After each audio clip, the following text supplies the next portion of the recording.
this now with Karl Rove, former White House Deputy Chief of Staff and Fox News contributor. I want to ask you about this vote that's happening in the Senate in just a few minutes about the national emergency declaration by the president. This is the first time the president will have to exercise his veto. The senators that are making this decision, it's not an easy one for them. They don't want to be seen as rebuking the president, but they are trying to protect the legislative branch. Do I have that right? I think that's right. Look, you got to differentiate between votes against a sitting president by members of his own party that really matter a lot and those where it matters but not as much. Remember, if Republicans break on this particular issue, it's to pass a measure that would crimp the president's ability to declare national emergencies in the future. And he can veto it, and he will be sustained on the veto. There's neither the votes, and it didn't pass the House by a margin big enough to sustain, to override a veto. Right. It won't, in my opinion, pass the Senate by a margin big enough to override a veto. So the president, no president likes to have members of his party vote against him, but he ought to remember there's another day. Can I give you a quick example? Absolutely. When we were there, you may remember, No Child Left Behind and the Medicare prescription Part D bills. There was a member from Indiana who voted against President Bush's position on both of those measures, voted with the Democrats. His name was Mike Pence. Yeah. But on the other side of it, he was one of the leaders in getting trade promotion authority, and the president's trade agreements passed through the Congress. So there's always going to be another day, and so the president's got to be careful. He gets the final say here. He's going to veto it. He'll be sustained in his veto, but he's going to have to depend upon these members in the future to proactively help him pass his program. And so got to be careful about it. If we dumped all over Mike Pence because he was against the president on No Child Left Behind or Medicare Part D, maybe he wouldn't have been as enthusiastic in standing up and carrying the fight on other measures that we care deeply about. You're right, choosing your battles. I think there are 10 Senate Republicans voting to basically condemn the national emergency declaration. We have pictures of them here. Another example, I think, would be on, remember Dubai ports, Karl? That was an issue where it really brought Republicans and Democrats together against President Bush, and that was his first veto threat. Yeah, exactly. And look, sometimes it's even worse than that. I remember Social Security modernization, Absolutely. Social Security reform in 2005. We couldn't even get them to vote for it. In fact, in May, a close friend of mine, then House Majority Whip Roy Blunt of Missouri, issued a list of the legislation that the House would take up after Memorial Day, and the president's number one priority, Social Security reform, was not on the list. It basically I used to say that when I described that time that the Republicans were behind the president, so far behind that you couldn't even see them.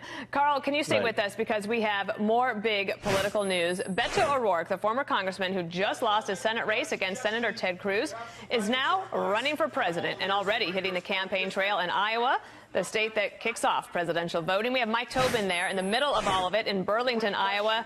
What's the mood there, Mike? Well, the mood is very excited. We've got a packed house beyond capacity. If you look over my shoulder, that's Mr. O'Rourke on the countertop here at the Bean Counter Coffee Shop. Because the place is so packed, it's the only place he could address the crowd out here after making it official this morning. His priorities, as he's outlining very clearly, the economy, the bitter partisan divide, or hyperpartisanship, as he put it, and he puts a lot of emotion behind climate change. Some will criticize the Green New Deal for being too bold or being unmanageable. But I tell you what, I haven't seen anything better that addresses this singular crisis that we face, a crisis that could, at its worst, lead to extinction. Mental health care services is the county jail system. And the critics are already after him. The Club for Growth Action calls him the beneficiary of white privilege. The RNC chair says that he has nothing to run on. His greatest accomplishment is losing to Ted Cruz. And, of course, you heard the president this morning criticizing his hand gestures. Back to you. Well, yes, he's certainly gesturing a lot. All right, thank you, Mike. Let's bring back Karl Rove because you know Texas very well. You know Beto O'Rourke and the race that he ran against Senator Ted Cruz, or Robert Francis, I know, as you call him. This last night, right before, I think, press time, meaning like for print papers, look at this Vanity Fair cover. This was obviously an Annie Leibovitz photo shoot. You got the little dog there and everything. What do you think about his rollout so far?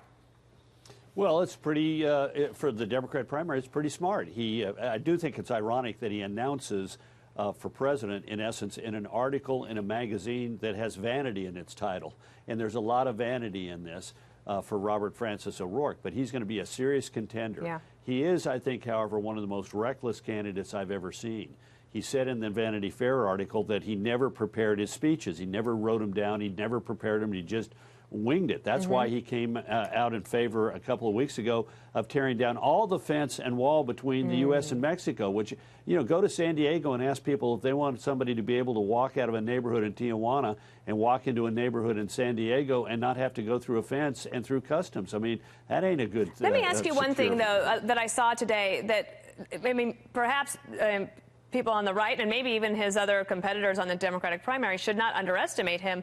One thing I didn't realize is that apparently, especially younger Christians, seem to be really attracted to his candidacy. And he's got an ability to have support across the country with small donors willing to pay up over and over again. Yeah, first of all, he raised $80 million in his Senate campaign, a record. And the question is how many of them are going to stick with him, and I think a lot of them will. And you're right.